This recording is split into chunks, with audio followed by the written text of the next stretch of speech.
نحمده ونصلي على رسوله الكريم اما بعد فاعوذ بالله من الشيطان الرجيم بسم الله الرحمن الرحيم رب اشرح لي صدري ويسر لي امري واحلل عقدة من لساني يفقهوا قولي ربنا زدنا علما۔ آج ہم حدیث نمبر 78 پڑھیں گے باب الیقین والتوکل سے، توکل اور یقین کے باب میں سے۔ عن جابر رضی اللہ عنہ انہ غزا مع النبی صلی اللہ علیہ وسلم قبل نجد فلما قفل رسول اللہ صلی اللہ علیہ وسلم قفل معهم فأدركتهم القائلة في واد كثير العضاد فنزل رسول الله صلى الله عليه وسلم وتفرق الناس يستظلون بالشجر ونزل رسول الله صلى الله عليه وسلم تحت سمرة فعلق بها سيفه ونمنا نومة فإذا رسول الله صلى الله عليه وسلم يدعونا وإذا عنده أعرابي فقال إن هذا اخترت علي سيفي وأنا نائم فاستيقظت وهو في يده سلطا قال من يمنعك مني قلت الله ثلاثا ولم يعاقبه وجلس متفق عليه۔ حضرت جابر رضی اللہ تعالی عنہ کہتے ہیں کہ انہوں نے اطراف نجد کے ایک غزوہ میں حضور صلی اللہ علیہ وسلم کے ساتھ شرکت کی۔ جب رسول اللہ صلی اللہ علیہ وسلم واپس ہوئے تو وہ بھی آپ کے ہمراہ ہی واپس آئے۔ واپسی میں قیلولہ کا وقت یعنی دوپہر کو آرام کرنے کا وقت ایک ایسے مقام پر ہوا جس میں کانٹے دار درختوں کی کثرت تھی۔ حضور صلی اللہ علیہ وسلم نے یہاں پڑاؤ کیا۔ موسم گرم اور دوپہر کا وقت تھا، اس لیے صحابہ کرام بھی سائے کی تلاش میں ادھر ادھر منتشر ہو گئے۔ حضرت صلی اللہ علیہ وسلم بھی کیکر کے ایک بڑے درخت کے سائے میں قیام فرما ہوئے، اپنی تلوار درخت پر لٹکا دی۔ ہماری آنکھ لگ گئی کہ ہمیں حضور صلی اللہ علیہ وسلم کی پکار سنائی دی کہ آپ ہم کو بلا رہے ہیں، اور وہاں ایک اعرابی یعنی دیہاتی عرب بیٹھا ہوا ہے۔ ہم دوڑ کر وہاں پہنچے تو آپ صلی اللہ علیہ وسلم نے فرمایا کہ میں سو رہا تھا کہ یہ دیہاتی میری تلوار مجھ پر سونت کر کھڑا ہو گیا۔ میں بیدار ہوا تو دیکھا کہ ننگی تلوار اس کے ہاتھ میں ہے اور یہ مجھ سے کہہ رہا ہے کہ بتائیے اب آپ کو مجھ سے کون بچائے گا؟ میں نے کہا اللہ۔ یہ 3 مرتبہ فرمایا، مگر اس دیہاتی کو آپ نے کوئی سزا نہ دی اور بیٹھ گئے۔ اس حدیث سے ہمیں بہت سی باتوں کا پتہ چلتا ہے۔ پہلی بات تو ہمیں یہ معلوم ہوتی ہے کہ صحابہ کرام آپ کے لیے اپنے دل میں کتنی محبت اور کتنا احترام اور اطاعت کا کیسا جذبہ رکھتے تھے کہ آپ صلی اللہ علیہ وسلم الگ آرام فرما رہے ہیں اور صحابہ کرام کچھ دور اور درختوں کے نیچے آرام کر رہے ہیں۔ اور یہاں پر وہ ذکر کرتے ہیں کہ نمنا نومتن، ابھی تھوڑے سے ہی ہم سوئے تھے، ہماری آنکھ لگی ہی تھی، تو اس وقت نبی صلی اللہ علیہ وسلم نے ہمیں پکارا۔ اب آپ کا پکارنا ہی تھا کہ صحابہ کرام فوراً دوڑ پڑے۔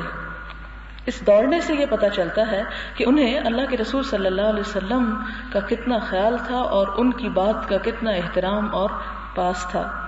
دوسری بات ہمیں یہاں سے یہ پتہ چلتی ہے کہ حضور صلی اللہ علیہ وسلم بھی آرام فرما رہے تھے اور آپ کی بھی آنکھ لگ گئی کہ چپکے سے ایک دیہاتی نے آ کے آپ کی تلوار اٹھا لی جو لٹک رہی تھی درخت کے ساتھ، اور پھر آپ کے اوپر تلوار سونت کے کھڑا ہو گیا، یعنی کھینچ کے کھڑا ہو گیا کہ میں آپ کو قتل کرتا ہوں۔ اور اس سے پہلے کہ وہ تلوار کا وار کر دے، یہ پوچھتا ہے کہ میرے ہاتھ سے آپ کو کون بچائے گا؟ اب یہ حدیث باب الیقین اور توکل میں آئی کہ اس وقت بھی اللہ کے رسول صلی اللہ علیہ وسلم کی زبان سے یہی نکلتا ہے کہ میرا رب مجھے بچائے گا، اللہ۔ اور 1 مرتبہ نہیں، 3 مرتبہ، یعنی یقین اس لیے کہ 1 مرتبہ نہیں صرف آپ نے فرمایا کہ کہیں ایسے ہی اچانک عادتاً منہ سے نکل گیا، نہیں، پورے سوچ سمجھ کر کہا، اور 1 مرتبہ نہیں کہا، بار بار یہی فرمایا کہ اللہ بچانے والا ہے۔ تو گویا ایک بندہ مومن کا ایمان اور یقین اللہ پر اتنا بھروسہ ہوتا ہے کہ موت اگر آنکھوں سے بھی انسان دیکھ رہا ہو تو بھی موت سے نہیں ڈرتا۔ اور یہ کیفیت اسی وقت ہو سکتی ہے کہ جب پتہ ہو کہ موت اور زندگی صرف اللہ کے ہاتھ میں ہے۔ اور تیسری بات ہمیں یہ پتہ چلتی ہے کہ حضور صلی اللہ علیہ وسلم نے اپنی ذات کے لیے انتقام نہیں لیا، اب ہونا تو یہ چاہیے تھا کہ جب آپ نے اللہ کہا تو ایک اگلی حدیث آپ دیکھیں گے کہ اس سے ہمیں پتہ چلے گا کہ وہ تلوار اس کے ہاتھ سے گر پڑی خوف کے مارے. جب گر پڑی تو آپ صلی اللہ علیہ وسلم نے وہ تلوار اٹھا لی. اب انصاف کا تقاضا تو یہ تھا کہ وہ اٹھائی ہوئی تلوار سے آپ اس کا گلا اڑا دیتے، اس لیے کہ اس نے آپ کو قتل کا ارادہ کیا تھا، لیکن آپ صلی اللہ علیہ وسلم نے اسے معاف کر دیا. اس سے اگلی حدیث بھی اسی سلسلے کی ہے لیکن تھوڑی سی تفصیلاً ہے، اور وہ کچھ یوں ہے کہ ایک اور روایت میں حضرت جابر رضی اللہ عنہ یوں بیان کرتے ہیں کہ ہم غزوہ ذات الرقاع میں رسول اللہ صلی اللہ علیہ وسلم کے ہمراہ تھے کہ ہم ایک سایہ دار درخت کے پاس آئے. وہ درخت ہم نے رسول اللہ صلی اللہ علیہ وسلم کے آرام کے لیے چھوڑ دیا. یعنی اس میں تفصیل زیادہ ہے کچھ. پچھلی حدیث میں غزوہ کا نام نہیں لیا گیا، صرف یہ بتایا گیا کہ نجد کے علاقے کی طرف ایک غزوے میں ہم شرکت کے لیے گئے. یہاں بتایا گیا کہ اس غزوہ کا نام ذات الرقاع تھا.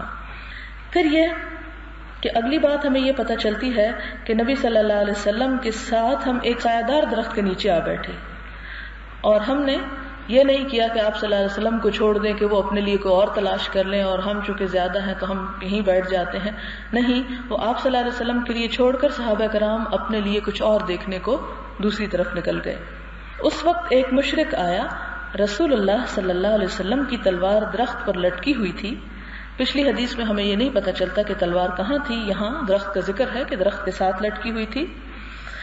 اس نے وہ رسول اللہ صلی اللہ علیہ وسلم پر تان کر کہا کہ آپ مجھ سے خوف زدہ نہیں ہیں، یعنی میں آپ کو قتل کر دوں؟ تو آپ صلی اللہ علیہ وسلم نے فرمایا ہرگز نہیں. یہاں لفظ لکھا ہو مطلق. مطلق کا مطلب بھی ہوتا ہے بالکل نہیں، یعنی آزاد. وہ کہنے لگا اب آپ کو مجھ سے کون بچائے گا؟ حضور صلی اللہ علیہ وسلم نے فرمایا اللہ. اور ابو بکر اسماعیلی محدث نے اپنی صحیح میں جو روایت ذکر کی ہے اس کے الفاظ یہ ہیں کہ اس شخص نے کہا آپ کو اب مجھ سے کون بچائے گا؟ آپ صلی اللہ علیہ وسلم نے فرمایا اللہ. تو اس کے ہاتھ سے تلوار چھوٹ گئی، یعنی ڈر کے مارے. رسول اللہ صلی اللہ علیہ وسلم نے تلوار اٹھا کر اس سے پوچھا اب تو بتا تجھ کو میرے ہاتھ سے کون بچائے گا؟ وہ کہنے لگا آپ میرے حق میں گرفت پانے والے بن جائیے. اور آپ صلی اللہ علیہ وسلم نے فرمایا کہ اللہ کی وحدانیت اور میری رسالت کی گواہی دے دو. کہنے لگا یہ تو نہیں کہوں گا. کافر تھا. البتہ آپ سے یہ وعدہ کرتا ہوں کہ نہ تو خود آپ سے لڑوں گا اور نہ ان لوگوں کا ساتھ دوں گا جو آپ سے لڑیں گے. بس آپ نے اسے جانے دیا. وہ اپنے ساتھیوں کے پاس آیا اور کہنے لگا میں لوگوں میں سے بہترین شخص کے پاس سے ہو کر آ رہا ہوں، یعنی حضور صلی اللہ علیہ وسلم کے پاس سے جنہوں نے اپنی ذات کے لیے انتقام نہیں لیا. اگلی حدیث حضرت عمر فاروق رضی اللہ تعالی عنہ فرماتے ہیں ان عمر رضی اللہ عنہ قال سمعت رسول اللہ صلی اللہ علیہ وسلم يقول لو انکم تتوکلون علی اللہ حق توکلہ لرزقکم کما یرزق الطیر تغدو خماصا وتروح بطانا رواہ الترمذی وقال حدیث حسن. حضرت عمر فاروق رضی اللہ تعالی عنہ سے روایت ہے، کہتے ہیں کہ میں نے نبی صلی اللہ علیہ وسلم سے سنا جب آپ فرما رہے تھے کہ اگر تم اللہ پر ایسا توکل کرو جیسا توکل کرنے کا حق ہے تو وہ تمہیں اس طرح رزق دے گا جیسے وہ پرندوں کو رزق فراہم کرتا ہے، کیونکہ پرندوں کے پاس کوئی بھی ایسا مستقل ذریعہ نہیں ہوتا کہ جس سے وہ کھا سکیں. ہر روز بھوکے اٹھتے ہیں، بھوکے نکلتے ہیں. تغدو خماسن، تغدو کا مطلب ہوتا ہے صبح سویرے نکلنا، غدا یغدو سے تغدو، اور خماسن ہوتا ہے بھوکے پیٹ، خالی پیٹ، چپکے ہوئے پیٹ. وتروح بطانا، راح یروح، رواحہ کا مطلب ہوتا ہے شام کے وقت کہیں جانا، یعنی شام کو جب وہ اپنے گھونسلوں میں واپس لوٹتے ہیں تو اس وقت ان کے پیٹ بطانن یعنی بھرے ہوئے ہوتے ہیں، وہ خالی نہیں ہوتے. اور وہ کس کے بھروسے پر گھروں سے نکلتے ہیں؟ اللہ کے بھروسے پر. اور آپ یہ بھی دیکھیں کہ ہر پرندے کی خوراک مختلف ہوتی ہے. کوئی دانہ کھاتا ہے تو کوئی گوشت کھاتا ہے تو کوئی مچھلیاں کھاتا ہے تو کوئی سبزی کھاتا ہے، اور ہر ایک کا ٹیسٹ مختلف ہے، ہر ایک کی ضرورت مختلف ہے، اور اللہ تعالیٰ ان کی وہ تمام ضرورتیں پوری کرتے ہیں. تو یہاں پرندوں میں غور و فکر کر کے اس سے سبق لینے کے لیے توجہ دلائی گئی ہے کہ جس طرح وہ اپنے رب پہ بھروسہ کرتے ہیں اور کل کی فکر اور خوف اور غم میں مبتلا نہیں ہوتے، ہم میں مبتلا نہیں ہوتے کہ ایک دن جب شام کو پیٹ بھرے لوٹتے تو یہ نہیں پریشان ہوتے کہ کل کیا بنے گا اور اس کل کی فکر میں آج رات کی نیند پریشان کر دے. ایسا نہیں کرتے، جبکہ انسانوں نے بہت سے غم اپنی جان کو خود لگائے ہوئے ہیں اللہ پر بھروسہ یا توکل نہ کرنے کی وجہ سے. اگلی حدیث ہے عن ابی عمارۃ البراء بن عازب رضی اللہ عنہما قال قال رسول اللہ صلی اللہ علیہ وسلم یا فلان اذا اویت الى فراشك فقل اللهم اسلمت نفسی الیک ووجہت وجہی الیک وفوضت امری الیک والجأت ظہری الیک رغبۃ ورہبۃ الیک لا ملجأ ولا منجا منک الا الیک آمنت بکتابک الذی انزلت ونبیک الذی ارسلت فإنك إن مت من ليلتك مت على الفطرة وإن أصبحت أصبت خيرا. متفق علیہ. یہ متفق علیہ حدیث سے مراد یہ ہے کہ اس سے بخاری اور مسلم دونوں نے روایت کیا ہے حضور صلی اللہ علیہ وسلم سے. ابو عمارہ براء بن عازب جو ان کا نام ہے اور ان کی کنیت ہے ابو عمارہ، کہتے ہیں کہ رسول اللہ صلی اللہ علیہ وسلم نے فرمایا کہ جب تم سونے لگو تو یہ کلمات پڑھو. کہاں سے شروع ہوتی ہے؟ اللہم اسلمت نفسی الیک سے آمنت بکتابک الذی انزلت وبنبیک الذی ارسلت، یہاں تک ارسلت تک دعا بنتی ہے. یہاں تک رات کو سوتے وقت جو شخص یہ پڑھے اس کا ترجمہ یہ ہے اے اللہ میں نے اپنے آپ کو تیرے حوالے کیا اور اپنا چہرہ تیری جانب متوجہ کیا اور اپنے کام تجھے سونپے، اپنی پیٹھ تیری جانب خم کی تیرے ڈر اور ثواب کی امید میں. نہ تیرے سوا کوئی ٹھکانہ ہے نہ نجات کی راہ ہے. میں تیری نازل کردہ کتاب اور تیرے مبعوث رسول پر ایمان لایا. بس اگر اس رات تیرا انتقال ہو جائے تو تیری موت فطرت پر ہوگی اور اگر صبح زندہ اٹھے تو خیر اور خوبی پاؤ گے. یعنی اس دعا کے پڑھنے کا فائدہ یہ ہے کہ اگر کوئی شخص یہ پڑھ کر رات کو مر جاتا ہے اور دوبارہ اٹھ نہیں پاتا تو وہ اس طرح ہے گویا کہ وہ فطرت پر مرا. فطرت پر مرنے سے مراد یہ ہے کہ اسلام پر مرا، اللہ کا ذکر کر کے مرا اور آخری کلام اور آخری بات جو تھی وہ رب کے اوپر بھروسہ اور توکل کرنے کی تھی. اس کو آپ یوں بھی کر سکتے ہیں کہ چھوٹا سا لکھ کے اپنے بیڈ سائڈ ٹیبل کے دراز میں ڈال دیں یا پھر بیڈ کی سائڈ کے اوپر چھوٹی سی چپکا لیں کہ رات کو سونے سے پہلے آپ اسے دیکھ کے پڑھ لیں تو کچھ دن کے بعد آپ کو زبانی یاد ہو جائے گی. اور اگر انسان صبح زندہ اٹھے تو خیر و خوبی پائے گا، یعنی اس کے دن کی ابتدا پھر دین اسلام اور اچھے اعمال پر ہوگی جو کہ اللہ تعالیٰ کے پسندیدہ ہوں گے. بخاری اور مسلم کی ایک اور روایت میں براء بن عازب رضی اللہ عنہ یوں بیان کرتے ہیں کہ مجھ سے رسول اللہ صلی اللہ علیہ وسلم نے فرمایا کہ جب تم سونے کا ارادہ کرو تو نماز کی طرح کا وضو کرو اور دائیں کروٹ قبلہ رو ہو کر لیٹو اور یہ الفاظ کہو. پھر آپ صلی اللہ علیہ وسلم نے یہ دعا ارشاد فرمائی، نیز فرمایا یہ تمہارے آخری بول ہوں، اس کے بعد کوئی گفتگو نہ ہو. یعنی عین بالکل آخری وقت میں جب انسان سو رہا ہو تو اس وقت یہ دعا پڑھے، اس سے پہلے نہیں. یعنی جب ابھی کچھ گفتگو یا کچھ کام کرنا ہو اس کے بعد نہ کیے جائیں، اس سے پہلے ہی کر لیے جائیں. اس کا فائدہ یہ ہوگا کہ انسان اگر اس حال میں دنیا سے چلا جاتا ہے تو بہرحال آخری کلام جو اس کے منہ پر ہو وہ اللہ کی وحدانیت کا اور اللہ کے سپردگی کا اپنے آپ کو کہ اللہ میں تیرے حوالے اپنے آپ کو کرتا ہوں. اگلی حدیث حضرت ابو بکر صدیق رضی اللہ تعالی عنہ سے روایت ہے. اب یہاں پر آپ دیکھ رہے ہیں کہ ان کا تھوڑا سا نسب دیا گیا ہے. ابو بکر صدیق رضی اللہ عنہ عبداللہ بن عثمان بن عامر اور پھر اوپر کے آبا کا نام ہے بن کعب بن سعد بن تیم بن مرہ بن کعب بن لؤی بن غالب قرشی تیمی، جو خود اور ان کے والدین صحابی ہیں. یہ ایک انداز ہے صحابہ کرام کی عزت اور احترام کا کہ محدثین نے جب احادیث روایت کی تو اگرچہ اصل حدیث کا ٹیکسٹ تو آگے آ رہا ہے لیکن چلتے چلتے حضور صلی اللہ علیہ وسلم کے ساتھی کا ایک نسب نامہ یا تعارف ہلکا سا پیش کر دیا، جس میں یہ بتایا کہ خود بھی صحابی ہیں اور والدین بھی صحابی ہیں۔ بیان فرماتے ہیں کہ جب ہم غار ثور میں مقیم تھے حضور صلی اللہ علیہ وسلم کے ساتھ، حضرت ابو بکر کا وہ سفر آپ کو یاد ہوگا جب ہجرت کر کے آپ صلی اللہ علیہ وسلم کے ساتھ مدینہ کی طرف تنہا گئے اور رستے میں غار ثور میں قیام کیا جب آپ کا پیچھا کفار نے کیا۔ تو کہتے ہیں کہ جب ہم غار ثور میں مقیم تھے تو میں نے مشرکین مکہ کے غار ثور کے دہانہ پر قدم دیکھے، دہانہ کہتے ہیں منہ پر، یعنی بہت قریب ان کے قدم دیکھے جو نیچے سے نظر آ رہے تھے۔ تب میں نے رسول اللہ صلی اللہ علیہ وسلم سے عرض کیا کہ حضور ان میں سے کوئی مشرک اپنے قدموں پر اگر نظر ڈال لے تو ہم ان کی نظر میں آ جائیں گے، یعنی نیچے کو اگر وہ دیکھے تو ہم انہیں دکھ جائیں گے۔ تب آپ صلی اللہ علیہ وسلم نے ارشاد فرمایا کہ اے ابو بکر، جن دو کا حامی و ناصر اللہ تعالیٰ ہے ان کے متعلق تمہارا کیا خیال ہے؟ یعنی کیا انہیں دشمن دیکھ پائیں گے؟ یہ ہے اللہ تعالیٰ پر توکل کہ حضور صلی اللہ علیہ وسلم اللہ کے حکم سے ایک سفر پر نکلے تھے اور عین اس وقت جب کہ وہ بالکل دشمن کی زد میں تھے، اس وقت بھی نہ وہ خوف کرتے ہیں، نہ گھبراتے ہیں، نہ پریشان ہوتے ہیں، نہ ان کے پسینے چھوٹتے ہیں، نہ ان کے ہاتھ پاؤں کانپتے ہیں، نہ بے ہوش ہو کے گرتے ہیں، بلکہ پورے بھروسے اور اعتماد کے ساتھ کہتے ہیں کہ جن دو کا خدا حامی و ناصر ہے ان کو بھلا کوئی کیا نقصان پہنچائے گا۔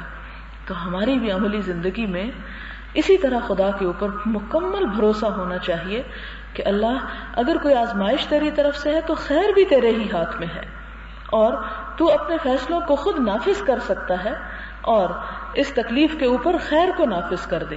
اور جیسا کہ آپ جانتے ہیں کہ حضور صلی اللہ علیہ وسلم نے یہ بھی فرمایا کہ اللہ تعالیٰ اپنے بندے کے ساتھ اس کے گمان کے مطابق معاملہ کرتے ہیں، لہذا ایک جگہ پر آتا ہے کہ بندہ مومن کو اپنے رب کے ساتھ، اپنے رسول کے ساتھ صلی اللہ علیہ وسلم اور مومنین کے ساتھ اچھا گمان رکھنا چاہیے، اور اسی کا یہ ایک حصہ ہے کہ جب انسان اللہ تعالیٰ پر اچھا گمان رکھتا ہے تو پھر وہ خوف زدہ نہیں ہوتا، پھر وہ پریشان نہیں ہوتا، پھر وہ ہر طاقت سے بڑی طاقت اپنے رب کو سمجھتا ہے، پھر وہ سارے سہاروں کو چھوڑ کر اپنے رب کا سہارا لیتا ہے جو کہ انسان کو کبھی بھی نہیں چھوڑتا۔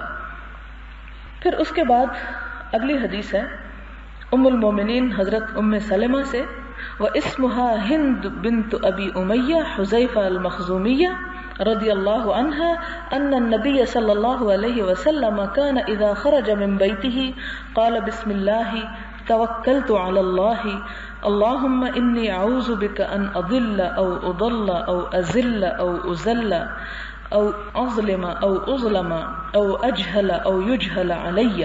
حدیث صحیح رواہ ابو داود والترمذی وغیرہما باسانید صحیحۃ قال الترمذی حدیث حسن صحیح وہذا لفظ ابی داود۔ حضرت ام المومنین ام سلمہ سے روایت ہے، ان کا اپنا نام ہند تھا، عربوں کے ہاں ایک مشہور نام ہے، اور ان کی کنیت ام سلمہ تھی۔ ان کی کنیت ان کے نام پر غالب آ گئی، نام عام لوگوں کو معلوم نہیں ہے، لیکن انہیں ان کے شوہر جو پہلے تھے نبی صلی اللہ علیہ وسلم سے، انہیں ابو سلمہ کہا جاتا اور انہیں ام سلمہ کہا جاتا۔ اور ابو امیہ حذیفہ کی بیٹی تھی، مخزومی قبیلے سے تعلق رکھتی تھی۔ کہتی ہیں کہ نبی صلی اللہ علیہ وسلم جب اپنے گھر سے نکلا کرتے تھے تو یہ دعا پڑھتے تھے، بسم اللہ، اللہ کے نام کے ساتھ، توکلت علی اللہ، میں نے اللہ پر توکل کیا، اللہم، اے اللہ، انی اعوذ بکا، میں تیری پناہ چاہتا ہوں، ان اضل، کہ میں بھٹکوں، گمراہ ہوں، او اضل، یا مجھے گمراہ کیا جائے، او ازل، یا میرا قدم پھسل جائے، ذلت قدم کہتے ہیں قدم پھسلنے کو، کہ میں پھسل جاؤں، او ازل، یا مجھے پھسلایا جائے، او اظلم، یا میں کسی پہ ظلم کروں، او اظلم، یا مجھ پہ کوئی ظلم کیا جائے، او اجہل، یا میں جہالت برتوں، او یجہل علیہ، یا مجھ پر جہالت برتی جائے۔ یہ بڑی خوبصورت دعا ہے، بہت مختصر ہے۔ یہاں یہ بتایا جا رہا ہے کہ یہ ابو داؤد کے لفظ ہیں، جو دوسرے الفاظ میں نے خود یاد کیے ہوئے ہیں وہ دوسرے شاید ترمذی کے الفاظ ہیں، اور ترمذی نے اس حدیث کو حسن صحیح کہا ہے، جس کا معنی یہ ہے کہ ایک چینل سے یہ حدیث حسن روایت ہوئی ہے اور دوسرے سے یہ صحیح سند کے ساتھ روایت ہوئی ہے۔ بہرحال حدیث صحیح ہے، اور اس دعا کو بھی ضرور یاد کر لیں۔ اس کا طریقہ ایک چھوٹا سا آپ یوں کریں کہ چھوٹی سی ڈائری اگر اپنے بیگ میں آپ رکھیں اور اس پر لکھا ہوا ہو، جب آپ گاڑی میں بیٹھ جائیں تو کھول کر اس دعا کو پڑھ لیں. جو دوسری جگہ یہ حدیث آتی ہے اس میں یہ الفاظ بھی آتے ہیں کہ حضور صلی اللہ علیہ وسلم جب اپنے گھر سے نکلتے تو ایک دفعہ آسمان کی طرف دیکھتے ہوئے یہ دعا پڑھتے: اللہم انی اعوذ بک ان اضل او اضل او ازل او ازل او اظلم او اظلم او اجہل او یجہل علی. کتنی خوبصورت دعا ہے کہ جب انسان گھر سے نکلتا ہے تو بہت سے خطرات اس کا انتظار کر رہے ہوتے ہیں، تو ایسے میں انسان جب اللہ پر توکل کر کے نکلتا ہے اور اللہ پر بھروسہ کر کے نکلتا ہے، یقین اور اعتماد اور توکل کے ساتھ، تو اللہ تعالیٰ اسے اپنی پناہ دیتے ہیں اور ہر طرح کے شر سے محفوظ رکھتے ہیں. پھر اسی طرح 10ویں حدیث ہے اس باب کی. ان انس رضی اللہ عنہ قال قال رسول اللہ صلی اللہ علیہ وسلم من قال یعنی اذا خرج من بیتہ، جس نے یہ کہا یعنی جب وہ اپنے گھر سے نکلا، بسم اللہ توکلت علی اللہ ولا حول ولا قوۃ الا باللہ. یہ بھی ایک گھر سے نکلنے کی دعا ہے اور اس میں بھی اللہ پر توکل کا اظہار ہے بندہ مومن کی طرف سے. یقال لہ، تو اسے کہا جاتا ہے ہدیت وکفیت ووقیت، کہ تم ہدایت پا گئے اور تم بچا لیے گئے، اللہ تمہیں کافی ہو گیا. ووقیت، اور تم محفوظ کر لیے گئے، وقایا یعنی بچائے گئے. وتنحى عنہ الشیطان، اور شیطان اس سے بھاگ جاتا ہے.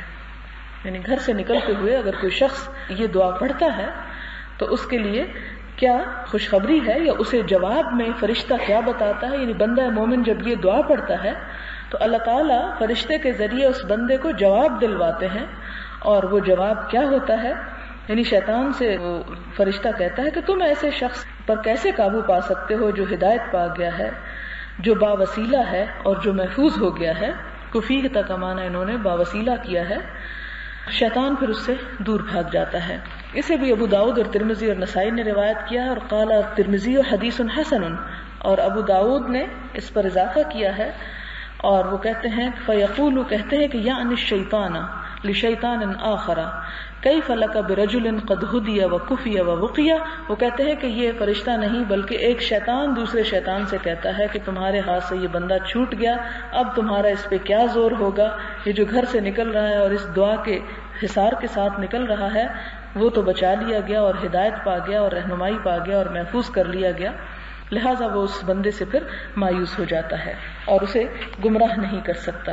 اسی طرح اگلی حدیث ہے کہ نبی صلی اللہ علیہ وسلم کے عہد میں 2 بھائی تھے.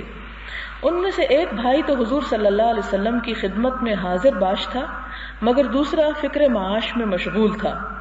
کمائی میں مشغول بھائی نے نبی صلی اللہ علیہ وسلم کی خدمت میں دوسرے بھائی کی شکایت کرتے ہوئے عرض کی کہ یہ کچھ کرتا دھرتا نہیں.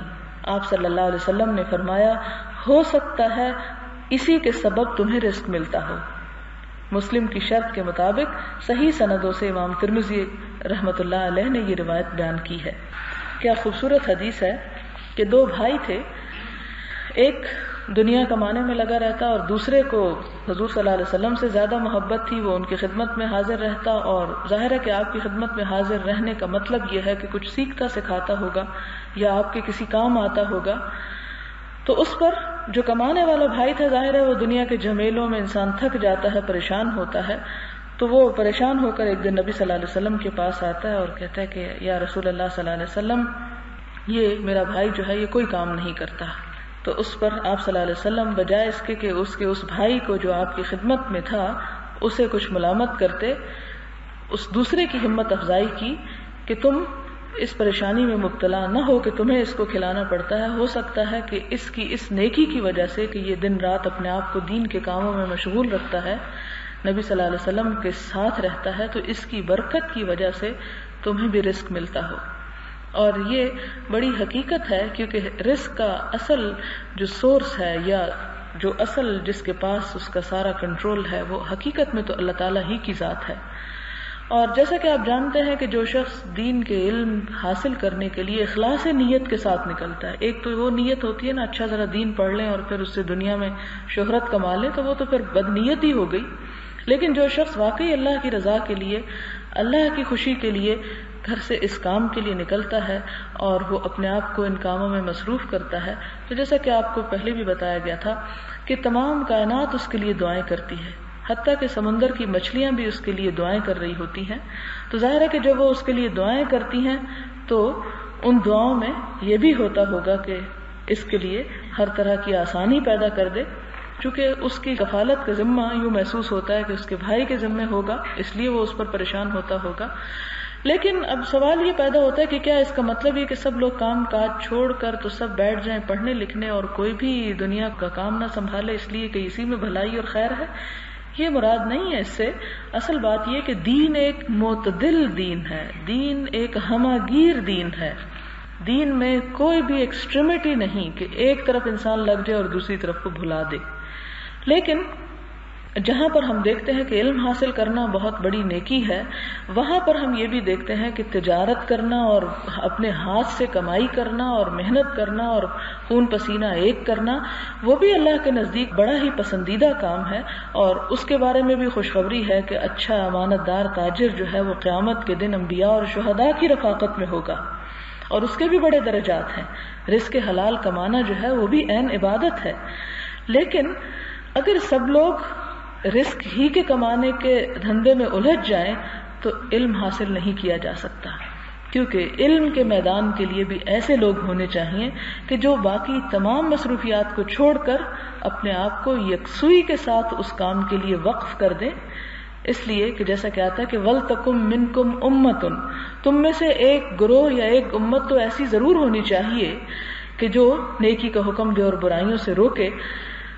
اور اسی طرح ایک سورۃ التوبہ میں بھی آپ دیکھیں گے انشاءاللہ کہ اللہ تعالیٰ فرماتے ہیں وَلَوْلَا نَفَرَ مِنْ كُلِّ فِرْقَةٍ طَائِفَةٌ لِيَتَفَقَّهُوا فِي الدِّينِ وَلِيُنذِرُوا قَوْمَهُمْ إِذَا رَجَعُوا إِلَيْهِمْ، کہ ایسا کیوں نہیں ہوا کہ ہر گروہ میں سے کچھ لوگ تو اپنے گھروں سے نکلتے تاکہ وہ دین میں سمجھ بوجھ پیدا کریں اور واپس آ کر اپنی قوم کے لوگوں کو آگاہ کریں جب وہ خود سمجھ بوجھ پیدا کر لیں.